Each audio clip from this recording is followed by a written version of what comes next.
It was supposed to be a normal flight, less than 7 hours from Kuala Lumpur to Beijing. But somewhere over the South China Sea, a massive Boeing 777 carrying 239 people simply vanished. There was no distress signal, no emergency call. 1 minute it was flying normally, and the next it was gone. Air traffic controllers lost contact. Family members waited at the airport, but their loved ones never arrived. The people on board included mothers, fathers, children, students, and workers. Some were traveling for business, others for vacation. And in a moment, they all became part of one of the world's biggest mysteries. The disappearance of Malaysia Airlines Flight 370 shocked the world. It was as if the plane had fallen off the face of the earth.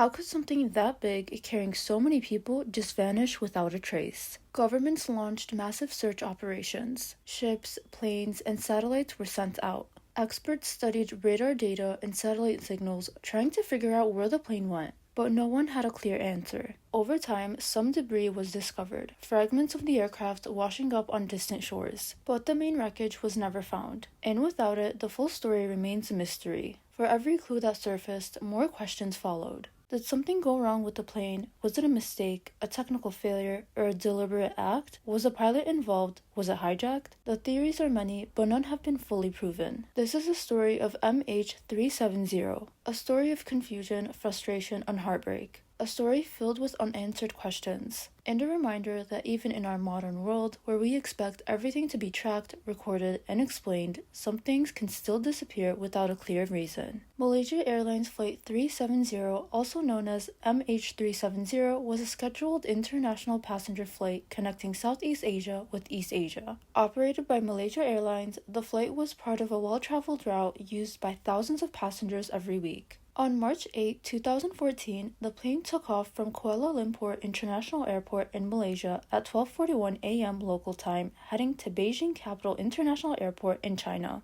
The flight was expected to last around 6 hours and cover more than 2,700 miles. It was a red-eye flight, scheduled to arrive early in the morning. The aircraft was a Boeing 777-200ER, one of the safest and most advanced passenger planes at the time. It was 11 years old and had a strong safety record. The 777 had previously built a reputation for reliability with very few serious incidents throughout its service life. It was considered one of the most trustworthy long-haul aircraft ever made. On board were 239 people, 227 passengers, and 12 crew members from 14 different countries, with the majority being from China and Malaysia. The passengers included families going on vacations, professionals returning from work trips, students returning to school, and tourists on their way home. The pilot in command was Captain Zahari Ahmed Shah, a 53-year-old with over 18,000 hours of flying experience. He had flown for Malaysia Airlines since 1981 and was deeply familiar with the Boeing 777. He was known to be calm, professional, and highly experienced. The co-pilot was Farik Abdul Hamid, 27 years old, and was completing his final training flight.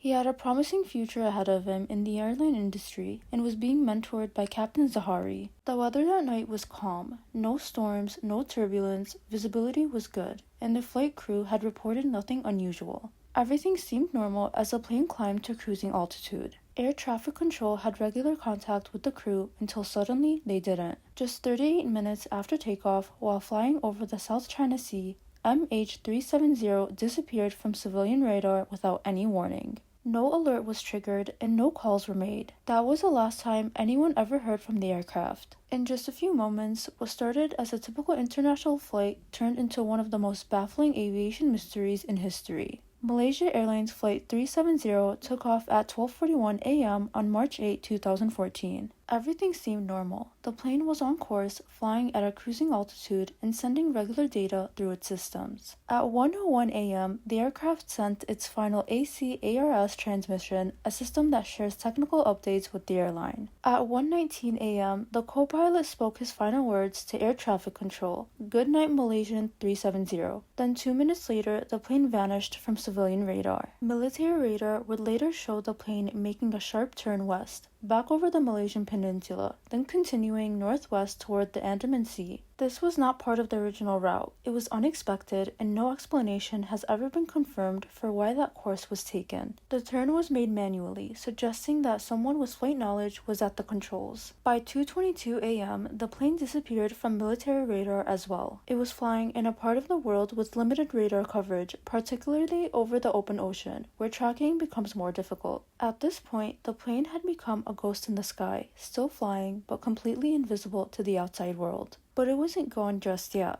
A British satellite company in Marset revealed that the plane continued to send hourly handshake signals for nearly 7 more hours. These signals weren't intentional messages, but automatic pings confirming the plane was still functioning. The last signal came at 8:19 a.m., suggesting that MH370 continued flying until it likely ran out of fuel and crashed somewhere in the remote southern Indian Ocean. The idea that the plane continued flying for hours after disappearing added a new layer of complexity to the case. It raised difficult questions about who was in control of the plane and why it was flying so far off course without contacting any ground station.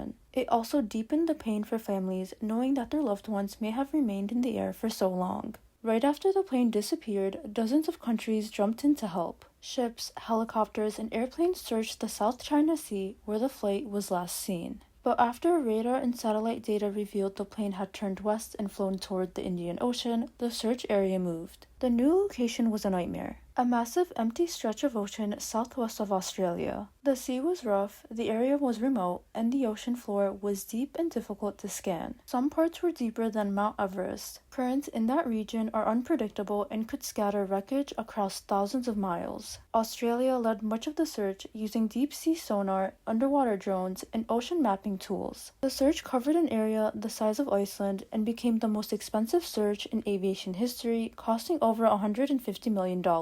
Despite all this, no wreckage was found in the main search zone. The hope of finding survivors faded, and in 2017, the official search was called off. A private company, Ocean Infinity, tried again in 2018, searching an additional 120,000 square kilometers, but still, the full wreckage remained lost. The operation faced many challenges. Underwater terrain was rough. Equipment sometimes failed due to extreme pressure. And even if a signal was detected, confirming it belonged to MH370 was difficult without direct visual confirmation. The ocean is vast, dark, and silent, swallowing evidence like a black hole. Over a year after the disappearance, something finally surfaced. In July 2015, a large piece of airplane wreckage washed off on Reunion Island in the Indian Ocean. Tests confirmed it belonged to MH370. Over the next few years, more debris, pieces of the wing, engine, and cabin were found along coastlines in Madagascar, Mozambique, and other parts of the Indian Ocean. These fragments confirmed the plane had ended its journey in the ocean, but they didn't reveal the exact crash site or what caused the disaster. The main wreckage, including the black boxes, remains missing. For families, these discoveries offered proof, but not the piece that comes with full answers. Many theories have tried to explain what happened. Some believe the pilot, Captain Sahari, may have intentionally crashed the plane, pointing to a similar route found on his home flight simulator. Others suggest a mechanical failure, such as a fire or cabin depressurization, caused the crew to lose consciousness, leaving the plane flying on autopilot until it ran out of fuel. Hijacking was considered early on, but no credible group claimed responsibility. Conspiracy theories also emerged, some claiming the plane was shot down or secretly landed, but most lack evidence. To this day, no single theory fully explains what happened. Each idea answers some questions while leaving others behind, and that's what keeps the mystery alive. MH370 wasn't just a flight number, it was 239 people with families and stories, and its disappearance remains one of the biggest mysteries in aviation.